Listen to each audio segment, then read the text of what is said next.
Bueno, mis hermanos, vamos a la palabra, vamos a Marcos, capítulo 14, y vamos a leer desde el versículo 43 al 52.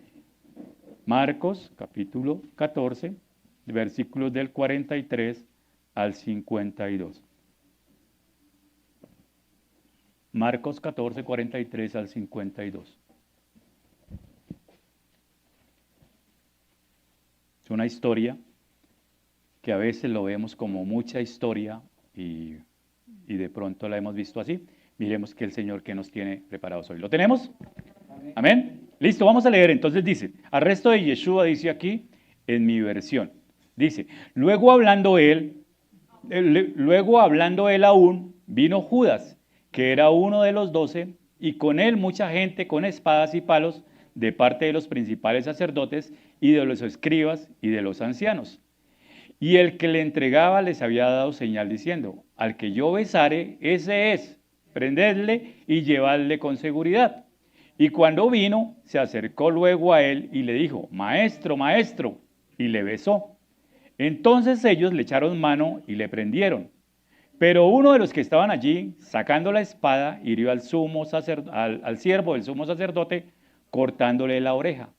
Respondiendo Yeshua les dijo, como contra un ladrón habéis salido con espadas y con palos para prenderme. Cada día estaba con vosotros enseñando en el templo y no me prendisteis, pero es así para que se cumplan las escrituras. Entonces todos los discípulos dejándole huyeron, pero cierto joven le seguía cubierto el cuerpo con una sábana y le prendieron, mas él dejando la sábana huyó desnudo. Amén. Hay muchas partes de la escritura que a uno se queda pensando, ¿y esto por qué está aquí? ¿Qué es eso? ¿Por qué? Lo ve como desligado. Pero toda la escritura tiene un propósito muy claro.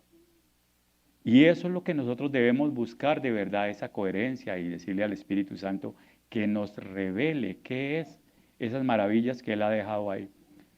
Y como decía el pastor en esta mañana, las partes naturales nos hablan de lo espiritual. Y lo hablaba en el campamento, de muchas cosas maravillosas que sucedieron allá, cómo el Señor nos habló a cada uno de ellos y a cada uno de nosotros y cómo nos daba también visión de cosas que debíamos mejorar o que debíamos cambiar. Pero quiero enfatizarme en esa parte de que las cosas naturales nos hablan de lo espiritual. Una vez iba con el esposo de mi cuñada, o sea, mi ahijado, porque yo fui el padrino de matrimonio, Héctor Páez, que está allí en Barranca Bermeja, íbamos hacia un cajero. Y entonces íbamos nosotros y iba a entrar y de pronto él me detuvo. Y me detuvo. Y entonces yo, ¿qué pasó? Dijo, déjelos que ellos sigan primero. Venían detrás otras dos personas y él percibió que algo no muy bueno iba a pasar. Entonces dijo, no, déjelos que ellos entren. Y los dejamos y entonces ya quedaron sin argumentos, ya ellos entraron, no sé qué harían allá en el cajero, si sacaron dinero o no, pero él me advirtió, oiga, hay un peligro, una parte natural iba a ser afectada y él me advirtió. Y así mismo una vez veníamos con uno de mis hijos menores, creo que era Joe, veníamos de hacer unas compras por allá en el centro y veníamos en la buseta. Y de pronto se subieron dos tipos y algo me dijo, no me sentí cómodo, me dijo, bájese, bájese del bus. Y le dije, hijo, bajémonos, papi, pero no hemos llegado, no vamos ni en la mitad, bajémonos, bajémonos, ahorita le explico. Y entonces me hizo caso, ¿sabes? Nos bajamos del bus y el bus siguió, no sé qué pasó, pero el Señor le advierte a uno, le está hablando cosas naturales que no han pasado, pero el Señor le está advirtiendo a uno de cosas, de eventos, y uno que tiene que estar apercibido. Yo sé que a muchos de nosotros nos ha pasado eso, que hemos visto algo y que dice, uy, aquí hay algo, tengo que parar, tengo que detenerme, tengo que cambiar de rumbo. Así habla el Señor. Y ahorita en el campamento, como decía el pastor, muchas cosas sucedieron y el Señor nos estaba hablando veladamente. Pero a veces nosotros no entendemos porque uno dice, es que el Señor yo no lo vi, pero yo no lo puedo ver con esto, pero Él se manifiesta de muchas formas. Mira, estábamos asombrados y hablábamos con Bani y con Samu que estaban dando una enseñanza y estaba la música, una música estaba sonando bajito, pero empezó a escucharse un murmullo.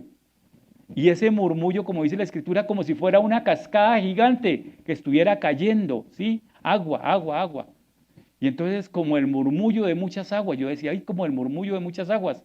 Y entonces Vani me dijo, ¿escucha? Dije, sí, ¿qué es eso? Entonces le bajamos volumen y empezamos a escuchar ese murmullo. Y resulta que ese murmullo no era ninguna cascada que hubiese por ahí, sino era el viento, el que soplaba así con esa fuerza y se escuchaba como el murmullo de muchas aguas. Y algunos dirán, ah, eso es místico, eso es una tontería. Hermano, el Señor habla de muchas formas. Y el Señor nos estaba diciendo que ahí estaba su presencia. Y es que era muy evidente, se notaba en cada aspecto, uno estaba tan apercibido de verdad que uno se conmueve de ver cómo el Señor actúa en cada momento cuando nosotros nos disponemos de verdad y cuando buscamos ese tiempo para estar delante de Él. Y nos habló de muchas formas. Por ejemplo, a cada uno, yo veía muchas cosas y ahorita analizándolo, el Señor me ha revelado más cosas. Ahorita cuando veíamos el video y el pastor hablaba de que Diego estaba en una carpa y resulta que la carpa de Diego no tenía la cobertura, ¿cierto? Y todos estábamos preocupados por esa situación y van con sus dolores allá llorando, Señor, que no llueva, que todo ese pelado, que no le pase absolutamente nada, que no se le metan bichos, que nada de esas cosas. Y cuando nos levantamos nosotros vimos a Diego ahí plácidamente acostado, dormido, como absolutamente envuelto con su gorrito y con sus cobijas y durmió perfectamente.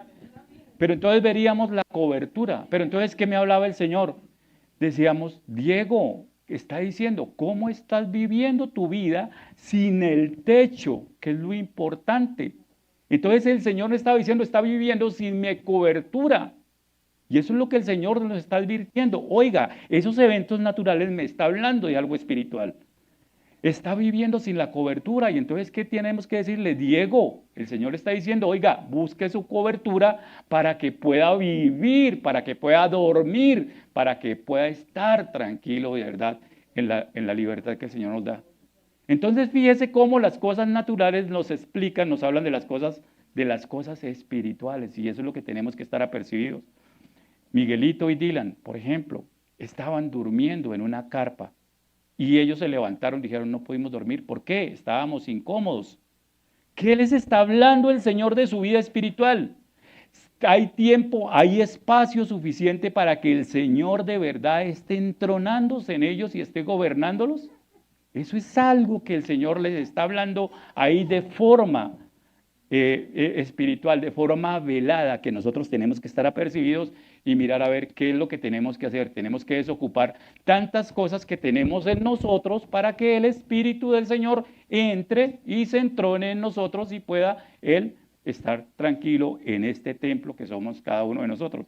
Y así podría seguir con Boris, con Vani, con nosotros, con todas las personas, pero ya después privadamente les diré lo que me ha revelado el Espíritu de cada una de esas cosas. Entonces, estas cosas naturales evidencian cosas maravillosas espirituales, pero el Señor nos ha estado hablando de nosotros en estos tiempos que estamos sordos y que estamos ciegos y que estamos mirando para otro lado, estamos con un sueño tremendo, nos dormimos por absolutamente nada, ¿sí? ¿Y por qué? Ese fue el problema de Sodoma y Gomorra, lo leíamos en el ayuno que días. Que el problema de Sodoma era que de Sodoma y Gomorra era que tenían abundancia de pan, no tenían necesidad de absolutamente nada. Entonces, cuando uno come, recuerde que cuando uno almuerza, ¿qué hace? Le da sueño, ¿cierto? Y eso es lo que está pasando. Tenemos tanta abundancia de palabra, tanta abundancia de las cosas, tanta facilidad para tomar absolutamente todo, simplemente es estirar la mano, simplemente es oprimir un botón y le llega absolutamente todo a su casa. Entonces usted dice, Señor, yo no te necesito. Pero cuando estábamos allá en el monte, nos dábamos cuenta de verdad de lo fundamental que es el Señor. Porque muchas de las cosas que aquí tenemos, allá no hay absolutamente nada. Y entonces uno tiene que mirar al cielo y de verdad decirle, Señor, ¿qué voy a hacer? Señor, ¿qué dirección tomar? Señor, ¿qué quieres que haga en este tiempo? Entonces, tantas cosas hermosas que le enseña al Señor, de verdad, cuando uno se aleja de todas estas cosas del mundo, de todo lo que lo atrapa, de todo lo que lo atrae, y de verdad le da tiempo para que el Señor le hable a uno. Entonces, hermanos, si ustedes tienen la posibilidad de verdad de alejarse de todas esas cosas. Mire, dejen esos aparaticos, esos celulares, déjenlos por allá tirados. Allá todos tenían señal y todos tenían necesidad, pero ellos entendieron que eso no era lo primordial, que lo primordial era alejarse, dejar todo eso, desprenderse de todas las cosas y estar de verdad en comunión con Dios, que Él iba a orar, y así lo hizo. Son muchas cosas que aprendimos allá. ¿Qué entendemos, hermanos? Que entonces que la palabra de Dios se hace vida en cada uno de nosotros. Pero si nosotros tenemos que hacer, buscarla, ¿sí? Perseguirla, anhelar esa palabra, esa llenura del Espíritu, porque esa no viene si nosotros no nos movemos. Ahí está, la gracia del Señor está. Pero si yo no me decido a tomarla, pues no lo voy a recibir. Y después el Señor me va a decir, hermano, ahí estaba, simplemente era un paso. Era muy sencillo, pero usted no se decidió. Entonces, cada vez que Dios nos habla por medio de diversas formas, utilizó hasta una burra para hablarle a Balaam. Él nos habla de muchas formas. Entonces, cuando le hable el niño, cuando le hable la persona, cuando le hable el hermano, cuando le hable cualquier persona, esté atento a ver el Señor qué le quiere decir, qué le quiere enseñar. Estemos atentos. ¿Sí? Por medio de la naturaleza nos habla. Por medio de tantas cosas del clima. Entonces la palabra de Dios es verdad y la palabra de Dios no cambia. Y la palabra de Dios tiene su cumplimiento. Vea lo que estaban testificando el pastor, de cómo han orado por la petición de nuestra hermana Betty. Y fíjese que tiene su cumplimiento. No fue en la primera vez que ella la pidió, ni en la segunda vez, ni en la tercera. Tuvo su cumplimiento. Ahora ya se cumplió la necesidad que ellos estaban solicitando. La palabra de Dios tiene su cumplimiento. Y eso es lo que vamos a mirar hoy, ahorita con un poquito de detalle, el texto base que les di. Entonces vamos al texto de Marcos, capítulo 14, y vamos a mirar capítulo por capítulo y a tratar de entender el versículo 43, Marcos 14, 43, y miremos a ver detalladamente qué nos quiere decir el Señor. Dice, luego, hablando él aún, ¿quién estaba hablando? Yeshua, ¿cierto? Vino Judas, que era uno de los 12, y con él mucha gente con espadas y palos de parte de los principales sacerdotes y de los escribas y de los ancianos. Entonces tenemos que pasar ahí. ¿Dónde estaba Yeshua? ¿Saben dónde estaba Yeshua? Miremos hacia atrás, al comienzo del capítulo, el 14, versículo 32. Dice que Yeshua estaba ¿dónde? En Getsemaní. Entonces tenemos que empezar a preguntarlo para contextualizar toda la historia y poder entender qué es lo que nos está diciendo. Estaba en Getsemaní. ¿Y qué es Getsemaní? Getsemaní era un jardín que estaba a los pies del Monte de los Olivos. Al inicio del Monte de los Olivos había un jardín y ese jardín se llamaba Getsemaní. Y entonces allí estaba el Señor.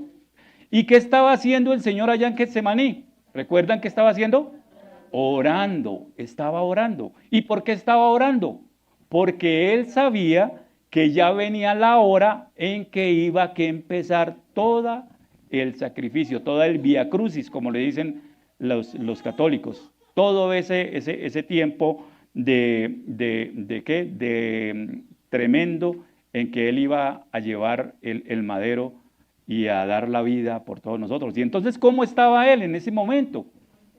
Se encontraba agobiado, se encontraba angustiado. De hecho, uno de los evangelistas dice que él sudaba gotas de sangre, ¿cierto? Y que un ángel se le acercó para fortalecerlo. O sea, él estaba en un momento de una tensión máxima porque sabía lo que venía más adelante. Entonces, ahí estaba.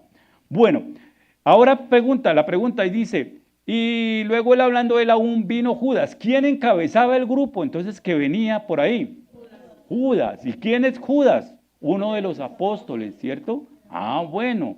¿Y quiénes venían en el grupo? Dice ahí. Y con él mucha gente con espadas y palos de parte de los principales sacerdotes y de los escribas y los ancianos. Entonces dice, con él venía mucha gente. Sí. Pero si nosotros miremos ahí dos partes. Venía mucha gente, pero entre esa gente venía una gente que venía con espadas y otra gente que venía con palos de parte de los principales sacerdotes y de los escribas y de los ancianos. Entonces, ¿qué nos está diciendo? Que venían dos grupos bien diferenciados, uno con espadas y otro con palos. ¿Quiénes eran los de las espadas y quiénes eran los de los palos? Vamos a ver, entonces, miremos por qué unos venían con espada y otros con palos. La misma escritura nos dice, primer libro de Samuel, capítulo 13, versículos 19 al 22. Quiero llevarlos al contexto para que ustedes entiendan por qué unos iban con espadas y otros con palos. Primer libro de Samuel, capítulo 13, y vamos a leer desde el 19. Dice, y en toda la tierra de Israel no se hallaba un herrero, porque los filisteos habían dicho, para que los hebreos no hagan espadas o lanzas. ¿Qué había? No había ningún herrero. ¿En dónde? En Israel. ¿Por qué? Porque los filisteos habían determinado que no podían haber herreros. ¿Por qué? Porque los herreros fabricaban espadas o lanzas. Por lo cual todos los de Israel tenían que descender a los filisteos para afilar cada uno la reja de su arado, el azadón, su hacha o su hoz. Entonces, fíjense ahí que había dos grupos, el pueblo filisteo y el pueblo de Israel. Había un grupo que era dominante. ¿Quién eran los que tenían el poder para que no hubiesen herreros? Los filisteos. O sea, los filisteos estaban subyugando a Israel. Eran los que gobernaban a Israel. Y entonces, como ellos gobernaban, decían, no les podemos dejar herreros. ¿Por qué? Porque crean armas. Y entonces se van a rebelar contra nosotros y nos van a atacar. Entonces es la forma. El dominante, el pueblo que domina, hace que el pueblo que es dominado no tenga armas. ¿Para qué? Para que no lo ataquen. ¿Cierto? Entonces, ¿quiénes tienen armas? Los que dominan. Entonces aquí hay dos grupos. Uno que tenía espadas y otro que tenía palos. ¿Quiénes eran los que dominaban en la época de Yeshua?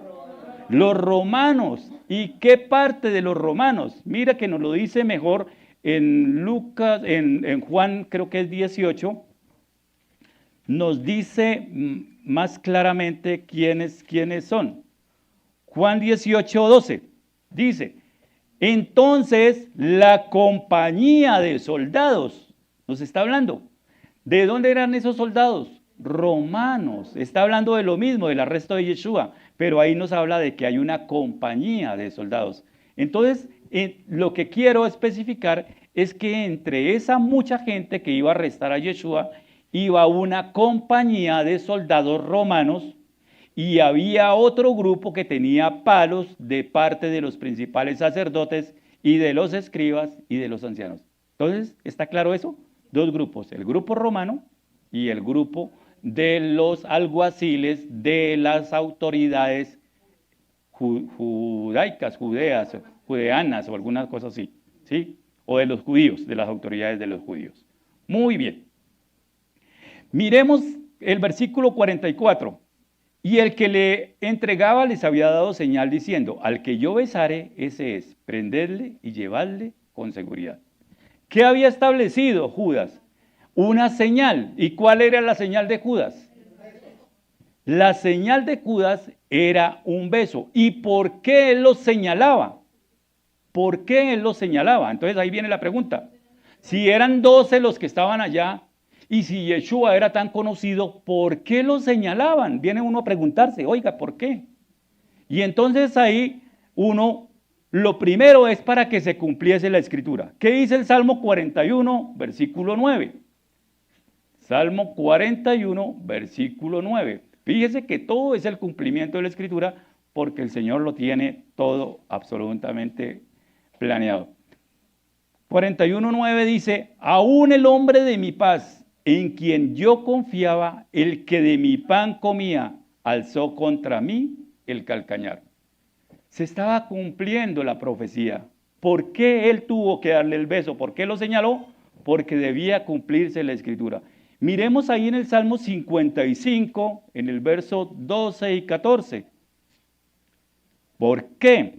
Dice 55, 12 al 14. Porque no me afrentó un enemigo, lo cual habría soportado, ni se alzó contra mí el que me aborrecía, porque me hubiera ocultado de él. Sino tú, hombre, al parecer íntimo mío, al parecer amigo mío, al parecer compañero mío, mi guía y mi familiar, que juntos comunicábamos dulcemente los secretos y andábamos en amistad en la casa de Dios. Toda esta profecía se estaba cumpliendo aquí, por eso él lo señaló, por eso él dijo cómo lo debía hacer.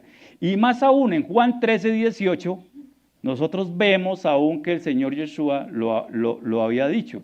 Juan capítulo 13, versículo 18 dice, no hablo de todos vosotros, yo sé a quiénes he elegido, mas para que se cumpla la escritura, el que come pan conmigo levantó contra mí su calcañar. Entonces, ¿por qué lo señaló? Para que se cumpliese la escritura. Es una de las explicaciones que debemos tener. También, ¿por qué lo señaló? Porque los que iban ahí, todo ese pueblo gigante que iba ahí, no lo conocían. No tenían ni idea quién era. A pesar de que lo habían visto de pronto predicando en el templo o sanando a alguien, pero no lo conocían, no tenían ninguna relación. Por eso no pudieron identificarlo. Y eso nos pasa a nosotros. Muchas veces decimos que conocemos al Señor, pero lo hemos visto una vez. Lo vemos de lejos, así como Pedro.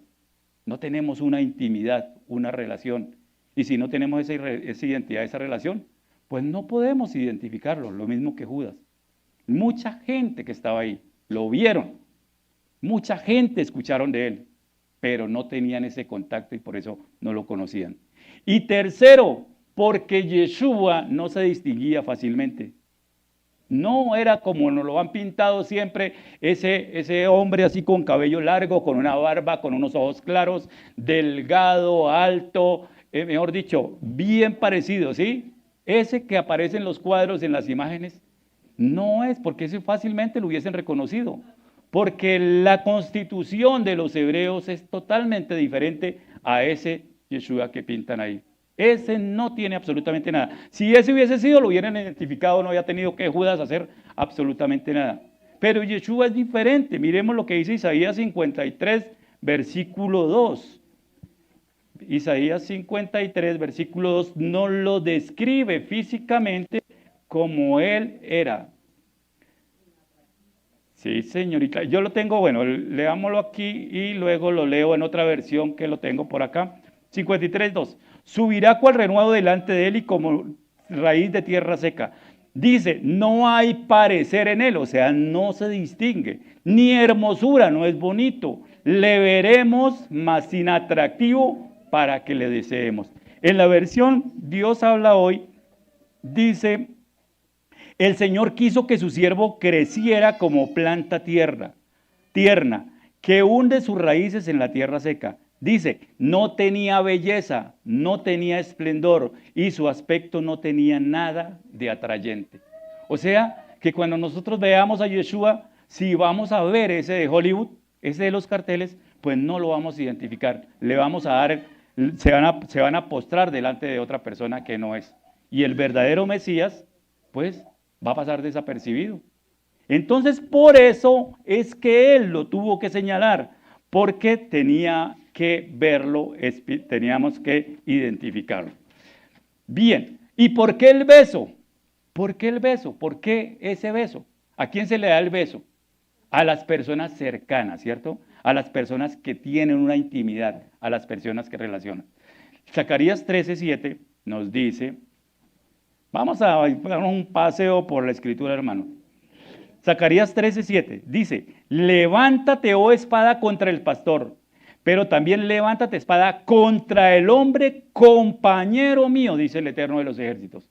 Entonces, ¿quién era Judas? Un compañero de Yeshua, alguien muy cercano. Por eso es que él se le acerca y le besa, porque él es el compañero mío, dice ahí Zacarías 13:7. ¿Y qué debían hacer a Judas? ¿Qué debían hacer ahí? Bueno, volvamos a Marcos otra vez. Dice, el que le entregaba le había dado señal diciendo, al que yo besare, ya sabemos qué significa el beso. Y la instrucción que había dado Judas es, ese es. Préndanlo y acójanlo con seguridad de manera que no se les escape. ¿Sí? Arréstenlo y de manera que no se los escape. Pero llévenlo con seguridad, amárrenlo, sujétenlo bien para que no se los escape. Veamos el versículo 45. Y cuando vino, se acercó luego a él y le dijo, maestro, maestro, y le besó 2 veces. ¿Sí? Puede ser honrándolo, o también puede ser identificándolo, o también al verlo a él en todo su esplendor, pues uno tiene, hermano, que caer de rodillas ante él. Y él le dijo 2 veces, maestro, maestro, como sorpresivamente, ¿sí? De pronto así lo saludaba siempre, o no sé si fue ese dolor porque sabía que lo iba a entregar, sabía todo lo que él estaba haciendo, y entonces ahí también lo confrontó su espíritu, y también le dijo 2 veces, maestro, maestro, y fue y le dio la señal, le dio, lo certifica todo eso con el beso, para que los demás que les había dado la instrucción, pues la cumplieran. Dice el versículo siguiente, 45, no, 46, entonces ellos echaron la mano y le prendieron. ¿Qué hicieron ellos? Ya habían sido advertidos que ante esa señal y ante esa manifestación, ante ese señalamiento que tenían que hacer, actuar. Y entonces ellos cogieron, de una vez lo tomaron. ¿Y quién lo tomó? Imagínense, el ejército de romano, una legión romana, un poco de soldados, y también los alguaciles que guardaban el concilio judío, toda esa parte de los dirigentes judíos, fueron y lo prendieron. Dice ahí en el versículo 47, pero uno de los que estaban allí, sacando la espada, hirió al siervo del sumo sacerdote, cortándole la oreja. ¿Cierto? Pero alguien lo defendió. ¿Y por qué lo defendió? Miremos qué dice Marcos 10, 33 y 34. ¿Por qué lo defendió? ¿Por qué ese celo de esa persona que hirió al siervo del sumo sacerdote?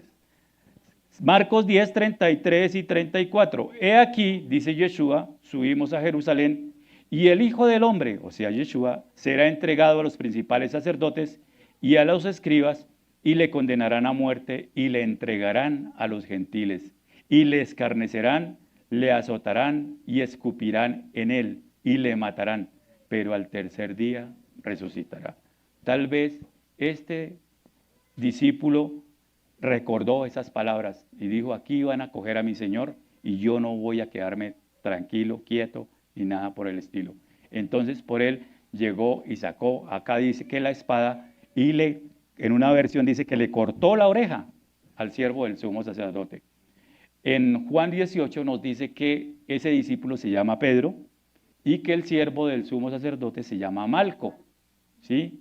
Ambos son siervos, el uno, Pedro, es siervo de Yeshua, y Malco es siervo del sumo sacerdote. El sumo sacerdote era la autoridad eclesiástica del pueblo de Israel. Entonces el Señor, pero entonces dice ahí la Escritura que sacando la espada hirió al siervo del sumo sacerdote. Pero entonces nosotros habíamos visto, hermanos, que la espada no la podía tener cualquier persona, solamente lo tenían los soldados, los que dominaban, los romanos. Entonces parece que ahí no es la palabra espada, sino es algo más pequeño que usaban ellos. Resulta que en el tiempo de Yeshua habían muchos grupos. Nosotros leemos en la Escritura la palabra de los fariseos, de los saduceos, ¿quién más? Los escribas, ¿alguien más? Los herodianos, los celotes, los esenios, ¿sí? Pero hay otro grupo que se llama sicarios. Resulta que los celotes y los sicarios eran grupos revolucionarios, o sea, como guerrilleros. A ellos no les gustaba absolutamente ningún dominio extranjero. Y ellos luchaban por la libertad de Israel. Y ellos estaban siempre mirando a ver cómo sacaban a los romanos, atacaban los cuarteles, atacaban a todo el que ayudaba a los romanos y cosas por el estilo. Y no los atacaban así de palabras ni nada, sino los mataban. Los mataban. Y como ellos no podían tener espadas, entonces tenían unas dagas. Y con esas dagas, como eran pequeñitas, las guardaban. Dagas filosas. Esa daga se llama sica en hebreo. Y de ahí viene el grupo, sicarios. O sea, sicarios son los portadores de dagas. O sea, el que lleva una daga. Ahorita nosotros le decimos sicario a una persona que asesina a una persona, con revólver o con algún otro medio. Pero sicarios, la versión original viene de aquellas personas que usaban la daga como instrumento para su defensa, para hacer sus cosas, ¿sí? Entonces ahí cuando dice que Pedro lo hirió con una espada, no podía tener una espada, hermano, porque entonces los romanos le han caído encima. ¿Usted por qué está llevando armas ilegales si lo hubieran acusado de porte ilegal de armas? ¿Cierto? pero no, tenía un arma más pequeñita. Esa arma es la sica. Entonces puede ser esa la interpretación. Y con ese cuchillo, recuerden que esos cuchillos se afilan bien y eso puede cortar hasta los vellos de las manos y de todas las cosas, ¿cierto? Entonces, ahí vemos cómo el Señor, cómo Pedro actuó. Entonces, ¿por qué tenía una espada? Porque lo usó para defender al Señor. Versículo 48. Y respondiendo Yeshua, después de que, en unas versiones dice que Pedro le quita la oreja a Malco y que el Señor, en su misericordia y en su gracia, llega y coge la oreja y se la pone de nuevo, ¿sí? Y lo sana, ¿sí? Y recrimina a Pedro, Pedro, no es así, porque tiene que cumplirse la Escritura. ¿Usted cree que si fuera por mí no pediría a mi Padre 12 legiones de ángeles y vendrían y me defenderían? Pero no, todo esto tengo que hacerlo para que se cumpla la Escritura. Todo esto tiene un propósito y es que se cumpla la Escritura y así tenía que ser. Y dice el versículo 48, y respondiendo Yeshua les dijo, ¿como contra un ladrón habéis salido con espadas y con palos para prenderme? Contra un ladrón, pero si nosotros miramos otras versiones, encontramos que ese ladrón puede ser también como un guerrillero o contra una persona, a ver, se me perdió, un guerrillero o contra, bueno, se me perdió, una persona que es aún mal, ¿sí? Que es un malandro tremendo, ¿sí? Porque vinieron con tanta fuerza, con tanto poder, con tanta gente para coger a una sola persona, con una parte del ejército y con medio ejército del Sanedrín para coger a una sola persona. Y entonces dijo, yo soy ladrón, yo soy un guerrillero, para que vengan con todo ese ejército a cogerme. Y entonces ahí es donde el Señor les dice, ¿creen que soy un bandido, que soy un ladrón, que soy un peligroso guerrillero? Bandido era la palabra que se me hacía falta. Verso 49. Cada día, dice Yeshua, estaba con vosotros enseñando en el templo y no me prendisteis. Pero es así, ¿para qué? Para que se cumplan las Escrituras. Les dice, todos los días estaba sentado en el templo, delante de ustedes. Y a muchos de ustedes me escucharon y les enseñaba. Y nunca me arrestaron. ¿Por qué nunca lo arrestaron?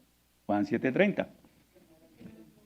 Correcto. Juan 7:30 nos dice la Escritura por qué no lo arrestaron. Eso es lo lindo cuando la misma Escritura le va dándonos las respuestas. Juan 7:30. Entonces procuraban prenderle, pero ninguno le echó mano. ¿Por qué? Porque aún no había llegado su hora. No había llegado su hora. Y si nosotros miramos en Juan 8:20, ahí más adelantico nos dice lo mismo.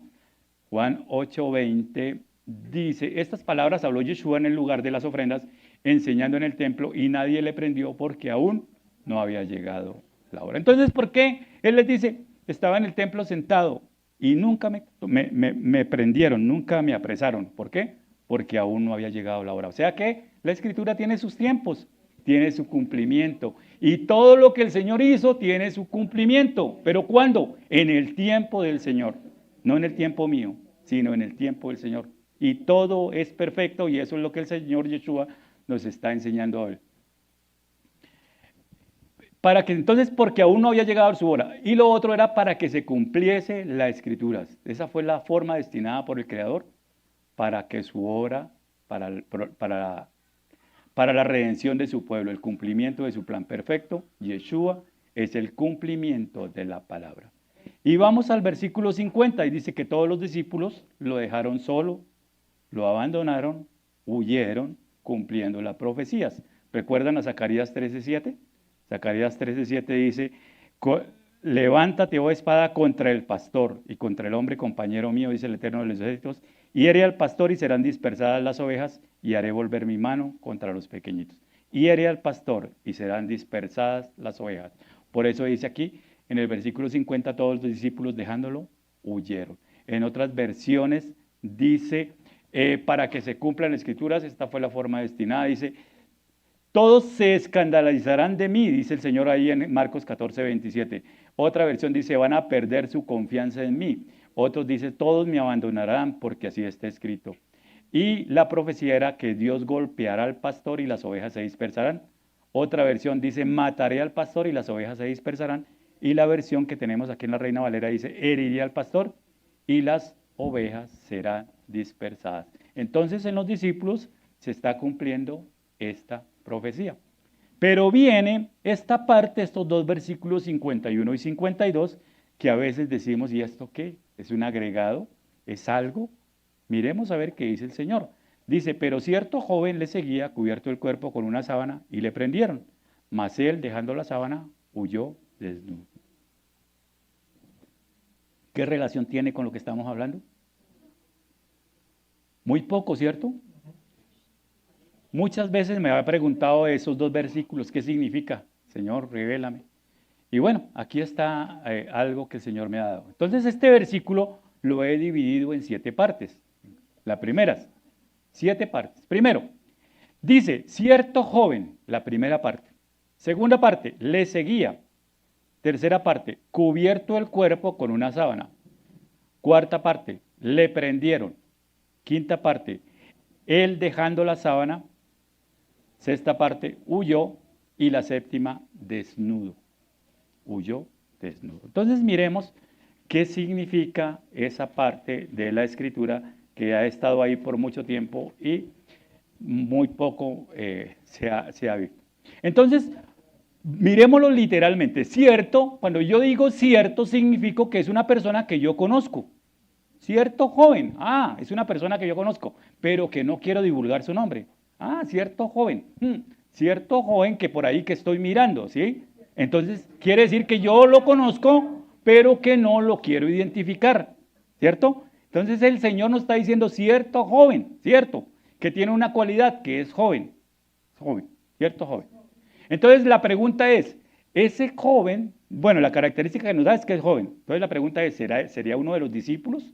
Pero la Escritura ha dicho que todos los discípulos lo iban a abandonar, porque heriré al pastor y las ovejas serán dispersadas, o sea, no va a ser un discípulo. Pero miremos, estudiemos a ver si era algún discípulo. Cuando arrestaron a Yeshua, miremos mejor a Juan 18, que nos da un mejor conocimiento, una mejor información, o un complemento mejor, una mejor información de lo que estamos hablando. En Juan 18 dice que en el versículo 12, sí, Juan 18, 12. Entonces la compañía de soldados, el tribuno y los alguaciles y los judíos prendieron a Yeshua y le ataron. Y le llevaron primeramente a Anás, porque era suegro de Caifás, que era sumo sacerdote aquel año. Era Caifás el que había dado el consejo de los judíos que se convenía que un hombre muriese por el pueblo. Y miren el versículo 15. Y seguían a Yeshua. ¿Quiénes? Simón Pedro y otro discípulo. Dice, y este discípulo era conocido del sumo sacerdote, o sea que había 2 discípulos que estaban siguiendo a Yeshua.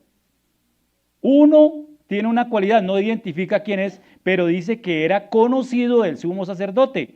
Y ese discípulo entró con Yeshua al patio del sumo sacerdote. Pedro también estaba siguiendo a Yeshua, ¿cierto? Pero Pedro no se pudo acercar, Pedro le seguía de lejos, dice la Escritura. Entonces habían 2 discípulos que estaban siguiéndolo. Pero y entonces dice que era conocido el sumo sacerdote. Entonces uno se empieza a preguntar, bueno, ¿y cómo era conocido el sumo sacerdote? ¿Era algún pescador? Porque la mayoría de los discípulos eran pescadores, ¿cierto? Los hijos de Zebedeo, Pedro y su hermano Andrés y los otros discípulos. ¿Quién era diferente de todos esos discípulos? Mateo, muy bien, o Leví. ¿Cuál era la característica de Mateo, de Leví? Eso pensé yo. Que era recaudador de impuestos, que era un hombre que trabajaba en el servicio público, ¿cierto? Que era un hombre que tenía un cierto reconocimiento, una prestancia. Entonces, de pronto ese tenía más relación con el sumo sacerdote, pienso yo. Eso no está confirmado, ni está escrito, ni nada. Es una conjetura mía, que uno piensa, ¿quién es ese tipo?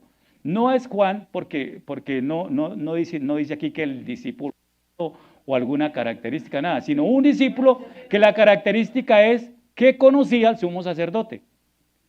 Pero esos 2 discípulos no dicen en algún momento que andaban con una sábana encima, así como dice aquí en Marcos que cierto joven le seguía cubierto el cuerpo con una sábana. Entonces ahí descartamos que no era un discípulo aquel joven que estaba siguiendo a Yeshua con una sábana, ¿cierto? ¿Sí está más o menos claro mi lógica o estoy muy despilfarrado, muy alejado? Dice, entonces ahí entonces estamos identificando que ese cierto joven parece que no es ningún discípulo, porque iba por la cobertura, por cómo iba vestido. Segundo, dice, le seguía. ¿A quién seguía ese joven? A Yeshua, ¿cierto? Y la pregunta es, ¿por qué le seguía? Porque lo había escuchado de pronto, o porque, imagínense toda esa cantidad de gente que iba arrestando a Yeshua, el tropel tan grande, el ruido, todo lo que ellos hablaban, todas esas cosas, y como en el momento en que pasaba eso, no había mucho bullicio, pues eso fue muy notorio. Entonces él se enteró. Entonces por eso se empezó a seguir a Yeshua, tal vez porque lo conocía, tal vez porque lo había visto, lo había escuchado, o tal vez porque dijo, uy, es Yeshua y ese es el que hace milagros, vamos a ver qué milagro hace, vamos a ver cómo se sale de esta. ¿Sí? Entonces, mirando, entonces él le seguía. Tercero, ¿cómo le seguía? Dice ahí, lo seguía cubierto el cuerpo con una sábana. Y ahí viene la cuestión, ¿por qué tenía el cuerpo con una sábana? Entonces, para entender, mire toda la vuelta que he tenido que hacer, para entender por qué estaba envuelto con una sábana, ¿ustedes por qué creen que estaba con una sábana? Quería ocultarse, ¿por qué? Para que no lo mataran. Muy bien, entonces miremos, recordemos, pensemos, ¿qué hora era más o menos cuando estaban llevando a Yeshua? Miremos. Entonces, recuerden, ¿qué pasó antes de que Yeshua fuera arrestado? Ese día, recuerden que fue la cena del Señor, recuerden que era el día antes de Pesaj, antes de la Pascua. Y ese día antes de la Pascua el Señor mandó a su grupo y le dijo, vaya donde tal persona y dígale que voy a cenar allá, voy a celebrar la fiesta o la celebración antes de la Pascua, antes de Pesaj. Y él dice en la escritura que él llegó en la noche. ¿A qué horas anochece? Más o menos, digamos, 6:30. 6:30, digamos. ¿Y qué pasó allá mientras la cena, la cena del Señor, no la cena de Pesaj, sino la cena del Señor? Entonces empezamos 6:30 de la noche, ¿cierto? Por poquito. Allá mientras sirvieron la comida, vayan pensando el tiempo, mientras cenaron, ¿qué hizo además? Lavó los pies de cada uno de los 12 discípulos, ¿cierto? Después habla de la traición de Judas. Después le recuerda todo porque él ya sabe que ya va a morir y que ya no va a volver a estar con ellos. Entonces le repasa todo lo que él les ha enseñado. Y después sale, ora por sus discípulos, les habla del Espíritu Santo, ora por sus discípulos, le pide al Padre. Y entonces, ¿cuánto tiempo creen que se demoró en ese tiempo? Son las 6:30. ¿Cuánto tiempo que se demoró en eso? Yo le puse 2 horitas. Yo le puse 2 horas. Pongámosle 2 horas. Entonces son 6:30 y 2 horas ahí son 8:30. Sé que es más, pero pongamos 8:30 para que tengamos una idea. Bien, después de ahí sale a las 8:30, ¿sale para dónde? Para el monte Getsemaní o para el jardín de Getsemaní. Y allí dice el Señor que oró 3 veces, 3 veces.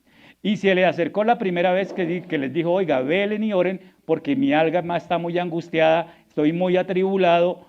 Velen y oren aquí mientras yo estoy allí orando. Y él se fue y oró y cuando llegó los encontró durmiendo. Y les dijo, no han podido velar 1 hora. Entonces nos está diciendo el tiempo, ¿cuánto más? 1 hora. O sea, ya son las 9:30. Y dice que volvió por segunda vez y oró otra vez lo mismo y en el mismo tiempo. No sabemos cuánto tiempo. Pero digámosle que hizo, que si decimos que repitió lo mismo 3 veces, quiere decir que estuvo allí 3 horas. Entonces son las 11:30, ¿cierto? Y cuando él regresa le dice, tranquilos, ya pueden dormir tranquilos. Entonces los dejó dormir un ratico, no sé cuánto tiempo. Y después les dice, oiga, ya, levántese porque ya viene el que me va a entregar. Entonces, digamos que durmió media hora. Eran las 11:30 y durmió media hora. Son las 12 de la noche. Entonces, fijémonos que a las 12 de la noche está durmiendo a esa hora, ¿cierto? En una ciudad tan pequeña donde no había comodidades, no había internet, no había televisión, no había absolutamente nada. No había absolutamente nada, ni ventilador, ni nada que distrayera. Absolutamente nada, era el silencio absoluto. Cuando de pronto a medianoche, escuchan un ruido tremendo. Y cuando ve pasar es que ve que llevan a Yeshua atado, amarrado y toda esa cosa. Y entonces el joven llega y se levanta y dice, no, esto no me lo pierdo. ¿Y qué es lo que encuentra? Hace calor. Entonces él estaba sin nada. Entonces, ¿qué hago? No alcanzo a ponerme la ropa porque se me pierdo de todas las cosas. Entonces, ¿qué hace? Lo primero que cojo es mi sábana y se la pone. Se puso la sábana y se tapó con la sábana, se envolvió con la sábana. Y salió de verdad, eso da risa y de verdad uno se entiende. Pero fíjese, hermano, de verdad, la premura, no hay tiempo de absolutamente nada. Pasó el Señor y no puedo perderme esto. Y se cubrió con la sábana y empezó a seguirlo. ¿Sí? Entonces vemos, ¿por qué lo seguía? Porque lo que les decía, escuchó los gritos, se levantó y se cubrió con lo primero que encontró, que era lo que estaba a la vista, la sábana. Entonces ahí vamos entendiendo. Cuarto, dice en el cuarto, pero le prendieron y le prendieron. ¿Quiénes lo prendieron? ¿Los soldados romanos? No creemos, hermano, porque él no estaba intransigiendo ninguna norma. Por andar con sábana no estaba en contra de las leyes romanas. Entonces, ¿quiénes lo prendieron? Pues los alguaciles de los judíos. Lo prendieron. Venga, ¿usted para dónde va, jovencito? ¿Qué es esa pinta? Y eso nos está hablando de varias cosas espirituales de verdad. Porque mire, recuerden de la cena de los invitados a la cena del Señor, que uno llegó y se presentó y no estaba vestido acorde a la fiesta y lo sacaron. La pastora. Pilas con ese señor porque... Entonces, le prendieron. ¿Quiénes? Los romanos no creemos. Entonces, por la actitud. Se supone que lo prendieron fueron los alguaciles de los judíos y ¿qué hicieron? Lo detuvieron, ¿para qué? Para que no siguiera en el camino que llevaban a Yeshua. Dice en la quinta parte, pero él,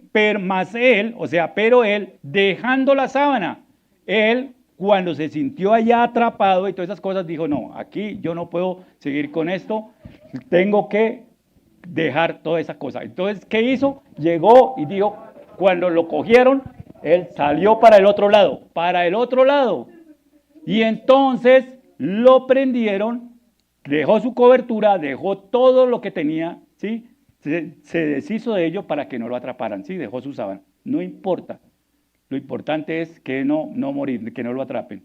Y sexto, huyó, o sea, escapó, se alejó de aquellas personas que querían juzgarlo, que querían matarlo, que querían señalarlo, todas esas cosas. ¿Y cómo huyó? Desnudo, séptimo, desnudo, sin nada. No le importó absolutamente nada, porque lo que primaba era su vida, ¿sí? Eso es lo que nos habla la Escritura en forma natural, ¿cierto? Eso es lo que vemos ahí. Pero miramos qué nos dice el Señor en este tiempo para nosotros. Eso es lo importante, es entender qué nos está hablando a nosotros. Entonces, cuando nosotros miramos esa parte en otro sentido, cuando nos cambiamos los lentes de lo natural y ponemos los lentes de lo espiritual, vemos otras cositas. Dice, cierto joven, ¿a quién está simbolizando? A usted, a mí, a cualquier persona que un día conocieron del Señor, que un día escucharon su voz. Cierto joven, que el Señor declaró, nos dio su gracia, su misericordia para que de verdad pudiéramos entenderlo. Y ese cierto joven dice que le seguía de cerca. Un día le conocíamos, ¿cierto? Un día como cada uno de nosotros llegamos, escuchamos su voz, le conocimos, empezamos a andar delante de él. Pero dice que nosotros andábamos tercero cubiertos con una sábana, la sábana que traíamos del mundo. Esa sábana sucia, esa sábana contaminada, esa sábana que no había sido limpiada, esa sábana que cogimos de ahí, en cualquier momento en una emergencia, y con esa andábamos cubiertos en el mundo. Recuerden que la sábana no es un vestido. La sábana simboliza otra cosa. Miremos un momentico lo que dice Marcos 15, 45 y 46. Ahí enseguida. Marcos 15, 45 al 46. Estamos hablando de la sábana. E informado por el centurión dio el cuerpo a José, el cual compró una sábana y quitándolo lo envolvió en la sábana y lo puso en un sepulcro que estaba cavado en una peña e hizo rodar una piedra a la entrada del sepulcro. Las sábanas está hablando de algo que envuelve a un cadáver, de un traje mortuorio. La sábana está hablándonos simbólicamente de eso, que nosotros cogimos esa sábana que estaba sucia, que nos llevaba a la muerte y que significaba eso, hermanos, que nosotros estábamos contaminados y llegábamos a la muerte. Pero, dice en el versículo 4, o en la parte 4 que he dividido esta parte de los 7, el 4 es la mitad de todo. Dice ahí, pero si a la mitad del ciclo le prendieron. Es como si algo lo hubiese detenido. Pare ahí. Nos está diciendo el Señor, paren ahí, no pueden seguir. ¿Por qué? Porque hacia donde llevan a Yeshua es hacia la muerte. Y ustedes no pueden seguir así hacia la muerte. Nos está dando un stop. Esa es la obra del Señor. Nos está diciendo, oiga, paren ahí, no pueden seguir por ese camino. No pueden seguir con ese vestuario contaminado porque van a llegar allá a la muerte. Eso es lo que el Señor nos está alertando. El quinto, en Génesis 19, 17, el Señor le dice a Lot, recuerda que los ángeles le dicen a Lot, escapa por tu vida. O sea, el Señor nos está diciendo, oiga, pare, no siga para allá, porque va a la muerte. Corra en el sentido contrario, escape por su vida, corra por su vida. No mires atrás ni pares en esta llanura. Escapa al monte, no sea que perezcas. Eso es lo que el Señor le está diciendo a Lot, pero eso es algo que el Señor nos está revelando en ese tiempo. Con esa vestidura, como íbamos siguiendo al Señor, pues no íbamos a ninguna parte, sino íbamos hacia la muerte, hacia la condenación. Pero el Señor nos advirtió que paráramos. Y dice en la parte 5 que dejemos la sábana. ¿Qué es dejar la sábana? Es quitar todo eso que nos separa del Señor. Es quitar ese vestido que nosotros hemos traído, que está contaminado, que está sucio, que está lleno de inmundicia, que está lleno de pecados. ¿Cuáles son esas inmundicias? Mire, eso nos lo dice Gálatas, creo que es 5, cuando nos habla de todas esas cosas que contaminan las sábanas. Dice, ¿cuáles son son el adulterio, la fornicación, la inmundicia, la lascivia, la idolatría, la hechicería, las enemistades, los pleitos, los celos, las iras, las contiendas, las disensiones, las herejías, las envidias, los homicidios, las borracheras, las orgías y cosas semejantes a esas es lo que lleva contaminada esa sábana. Y el Señor nos está diciendo, no pueden seguir llevando esa sábana. Por eso nos quita esa sábana y nos dice, quítense esa sábana y huyan, así, en la parte 6, huyan así como huyó Lot hacia el monte, hacia esa parte donde está mi presencia, donde yo lo voy a guardar. Eso es lo que el Señor nos está hablando en esta mañana, de que nosotros debemos estar atentos para huir, para hacer la obra del Señor, para escapar de la condena de muerte y huir hacia la vida, para salir de la oscuridad y correr hacia la luz, hacia su protección. Por eso, hermanos, tenemos que dejar esa sábana que siempre que ha llevado y que no es lo que el Señor nos tiene en este tiempo. ¿Y cómo debemos huir? Hermanos, el Señor nos dice que debemos huir desnudos, sin carga, sin ninguna atadura, sin absolutamente nada que nos detenga, sin aparentemente nada que nos pese. En este tiempo nos está hablando el Señor que nosotros somos peregrinos, que somos forasteros y que debemos ir hacia el Señor con lo mínimo necesario, ¿sí? Huir desnudos, no quiere decir que ahorita me voy a quitar la ropa y voy a andar así por todos los lados. Estamos hablando espiritualmente, sin ninguna carga, sin nada, hermanos. En Génesis 2:25 dice que estaban Adán y Eva desnudos delante de Dios. Y ellos no se avergonzaban. ¿Por qué no se avergonzaban? Porque sabían que eran aceptados delante de Dios. Y por eso es que nosotros debemos estar desnudos a Él, delante de Él. Es decir, entendiendo que como estamos procediendo, estamos siendo aceptados delante de Él. Y esa es nuestra paz, esa es la tranquilidad. Por eso nosotros podemos andar libres de pecado, inocentes cuando estamos hablando de la desnudez, de la pureza, andando sin temor, sin pudor, gozosos y libres. ¿No andan así los niños? Dale la oportunidad a un niño de en alguna parte y verá que ellos se quitan absolutamente todo. Y como anda, ay papi, tal cosa, ¿sí? Y no les da pudor absolutamente nada porque ellos no le ven malicia. El problema es nosotros que ponemos la malicia en todas las cosas. Entonces, eso es lo que el Señor nos está hablando. Entonces, hermanos, si usted quiere predicarle a alguien del Evangelio, es muy fácil. Marcos 14, versículos 51 y 52. ¿Qué nos está diciendo? En forma breve. Un día, alguien de nosotros empezamos a seguir a Yeshua, pero con un manto que nos llevaba a la muerte, con un manto sucio. Pero el Señor que envió a Yeshua HaMashiach para que Él nos redimiera de todos los pecados y nos detuviera y nos dijo que ese no era el camino y entonces nos quitó ese manto que estaba sucio, que estaba manchado y nos dijo, huyan hacia allá, hacia el monte y no lleven absolutamente nada, vayan desnudos, que yo estaré allí esperándolos. Entonces toda la Escritura nos está hablando del amor de Dios, hermano.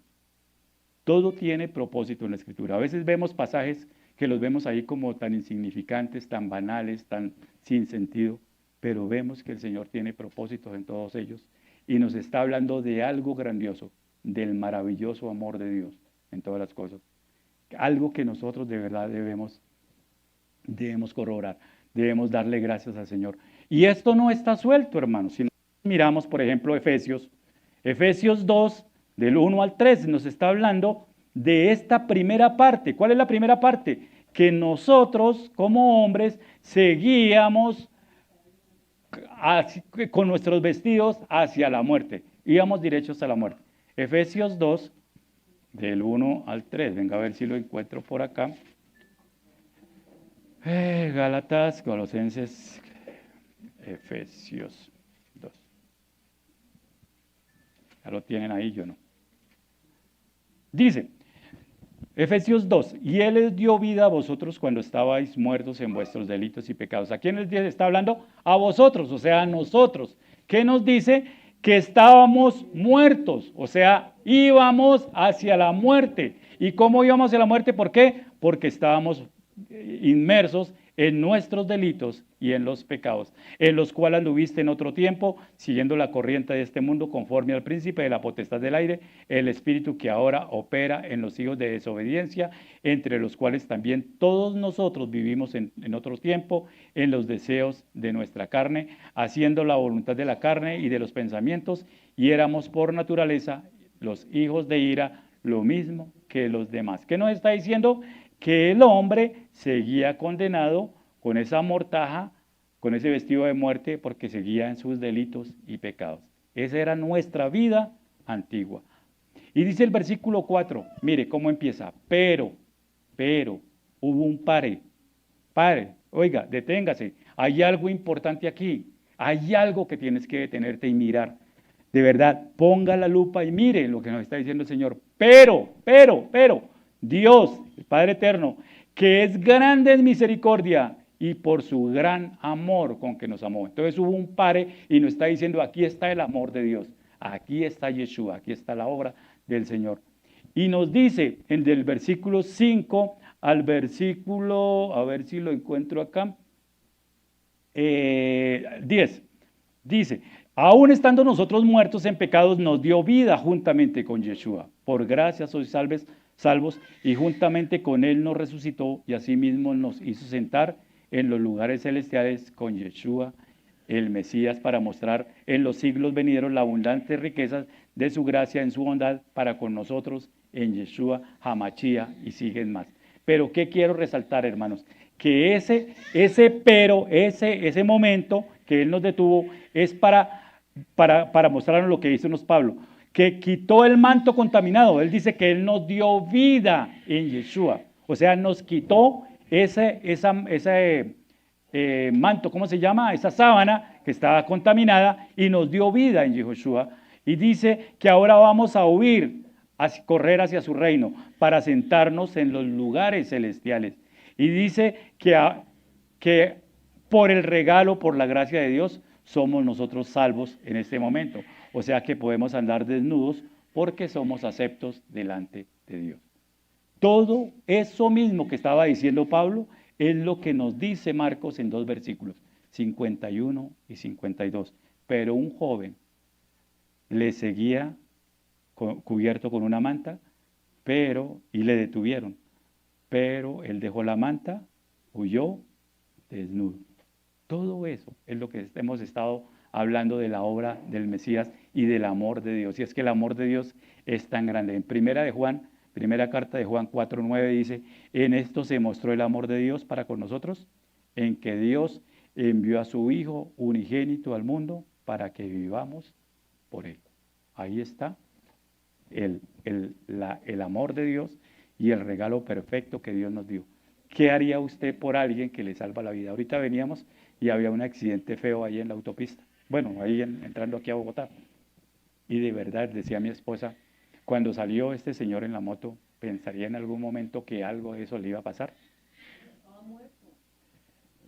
Entonces, ¿qué nos está diciendo el Señor? Estemos alertas, hermanos, porque el Señor en cualquier momento nos manda a llamar y nosotros no estamos atentos, porque estamos esperando. Yo soy muy joven, yo todavía tengo muchos sueños, yo tengo mucho futuro, soy muy inteligente. Hermanos, el Señor está tocando la puerta, estemos preparados, o sea, quitémonos, despojémonos de esos velos, de esas sábanas, de todas esas cosas que nos están separando del Señor y acerquémonos a Él. Y por eso es que leíamos el Salmo esta mañana, el Salmo 30. Te glorificaré, oh Padre eterno, porque me has exaltado, porque no permitiste que mis enemigos se alegraran de mí. ¿Qué nos está diciendo? No has permitido que me fuera a la tumba, a la muerte. Por eso te alabamos, Señor. El eterno Dios mío, a ti clamé y me sanaste. ¿Cuándo clamamos y nos sanaste? Cuando nosotros íbamos por ese camino que conducía a la muerte y Él nos sacó de allá. Dice el versículo 3, Padre eterno, hiciste subir mi alma del Seol, de la muerte donde me correspondía. Me diste vida. ¿Para qué? Para que no descendiese a la sepultura. Entonces ahí nos está hablando de su inmenso amor. Él nos está advirtiendo, no pueden seguir por ese camino, muchachos. No podemos seguir andando por allá, y menos con esas vestiduras. Tenemos que hacer lo que hizo este joven. ¿Qué hizo? Que cuando lo fueron a prender, dejó la sábana y huyó en sentido contrario hacia donde iba Yeshua. ¿A dónde lo llevaban? A la muerte. Él huyó en sentido contrario. ¿Qué hay en lo contrario? La vida. Y eso es lo que el Señor nos está diciendo. No se dejen llevar al camino allá, al camino grande, a la muerte. Hay ahorita muchas partes donde les está enseñando de que pongan la mirada, la lupa en este mundo. Y eso no es lo que el Señor nos está diciendo. Porque esas personas que están hablando de tantas cosas que le ofrecen maravillas en esta tierra, que le dicen a usted qué va a hacer, le proyectan miles de cosas, eso no es lo que el Señor quiere. Porque el Señor dice que Él no quiere que entendamos que nosotros somos aquí extranjeros y peregrinos y quedamos de paso. Y que tenemos que seguirlo a Él sin nada que nos ate, con nuestros vestidos limpios de verdad. Entonces la pregunta ahora, hermano, ¿cómo estamos valorando este regalo del Padre? ¿Cómo estamos valorando de verdad la obra redentora de Yeshua? Él nos sigue hablando en todos los tiempos, hermanos. Y fíjese que con cosas que a veces decimos que hemos pasado por alto. Yo muchísimas veces había leído esos dos versículos, pero nunca lo había entendido. Y cuando vemos esos dos versículos están hablando de la obra redentora de Yeshua. En dos versículos muy sencillos, en 7 pasos muy cortos que el Señor nos está hablando. Entonces, hermanos, esta mañana cantábamos en la primera canción, me amaste con tu gracia, tu amor me dio libertad. Entonces, eso es lo que debemos vivir de verdad y valorar todos los días, hermanos. ¿Para qué? El Señor pueda, de verdad, para que un día podamos encontrarnos allá donde el Señor tiene prometido y gozarnos delante de Él de todas las cosas maravillosas y acordarnos, Señor. ¿Se acuerda que un día estábamos hablando de cuando de cuando el Señor le quitó la sábana al joven y nos estábamos riendo de eso? Señor, de verdad, grande y precioso, Señor, cómo nos enseña con cosas naturales tanta profundidad y tantas cosas maravillosas espirituales. Entonces espero, hermano, que lo hayamos entendido y que la verdad valoremos todos esos regalos maravillosos que el Señor nos sigue dando en este tiempo. Entonces, los invito a que me acompañen ahora. Amado Señor y Padre, nuevamente, Señor, te damos a ti toda la gloria, la honra y la exaltación, Señor. Hoy nuevamente venimos, Señor, a darte a ti, Señor, toda la gracia, Señor. A reconocerte, Padre Celestial, como nuestro Señor y Salvador, Señor. A darte tanta gracia, Señor, por tanta misericordia, Señor, que tú has depositado en cada uno de nosotros. Íbamos por el mundo, Señor, perdidos en nuestros delitos y pecados, pero tú, Señor, Saliste corriendo, Señor, y nos avisaste, Señor, diste tu vida, Padre Celestial, para que nosotros no siguiéramos en esa carrera loca hacia la muerte. Padre, gracias, gracias por ese privilegio, Señor, porque has salvado nuestra vida, Señor. Y no solamente la vida de nosotros, sino los que vienen atrás, Señor, porque tú sigues ahí parado, deteniendo a todas esas personas que van a mucha velocidad, Señor, a desempeñarse, a despeñarse allá en el mundo, Señor. Padre, gracias, gracias, gracias por esa obra maravillosa, porque nosotros íbamos, Señor, éramos reos de muerte, pero a ti te plació, Señor, darnos la libertad, Señor. Y la gracia, Señor, de llevarnos a tu reino, Señor, y regocijarnos allá en ti. Padre, gracias, gracias, Señor. Solamente podemos decirte gracias, Señor, porque cuando entendemos esa obra maravillosa que tú has hecho, Señor, allí en el madero, pagando absolutamente todos nuestros pecados, Señor. Cuando nosotros podemos leer y entender, Señor, cómo era su aflicción, cómo era su angustia, Señor, allá en Getsemaní, mientras todos los demás discípulos, Señor, aquellos sus seguidores suyos estaban dormidos. Y tú solo, Señor, pero no estabas solo, Señor. Ahí estaba tu Padre amado y ahí está el Padre amado en todo momento, Señor, ayudándonos a nosotros, Señor. Esa provisión que tú has dejado, Padre Celestial, en este tiempo para cada uno de sus hijos, en los momentos de angustia y necesidad, que ahí estás tú, Señor. Clama a mí y yo te responderé, Señor. Te enseñaré cosas grandes y profundas que tú no conoces.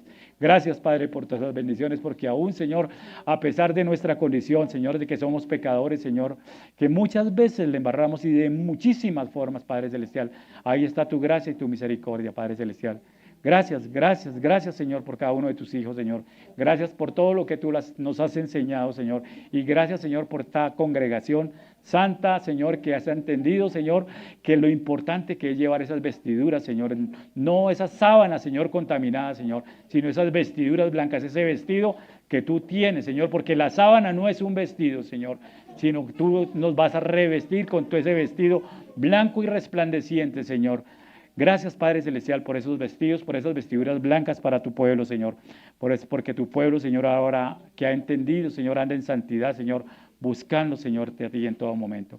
Gracias, Padre, Señor. Bendecimos este día, Señor, a todos tus hijos que están allí a través de la pantalla, Señor, a todos los que se encuentran aquí, a todos los que no vinieron, Señor, y a todos los que escucharán, Señor, tu palabra, Señor, que ella palabra se haga vida, Señor. Los bendecimos, Señor, con tu shalom, Señor, con esa paz que sobrepasa todo entendimiento, Señor. Te pedimos, Padre Celestial, que este resto de Shabbat, Señor, nos permita disfrutar, Señor, gozarnos en ti, dándote a ti toda la gloria, la honra, Señor, exaltando, recordando en todo momento esa obra maravillosa que hiciste para salvar nuestras vidas, Señor, para redimirnos de nuestros pecados, Señor, y para que ahora podamos andar gozosos, Señor, en ti, en paz, en gozo, en libertad. Gracias, Padre Celestial, en el nombre de Yeshua Mashiach. Amén y amén. El Señor les bendiga grande y poderosamente. Amén y amén.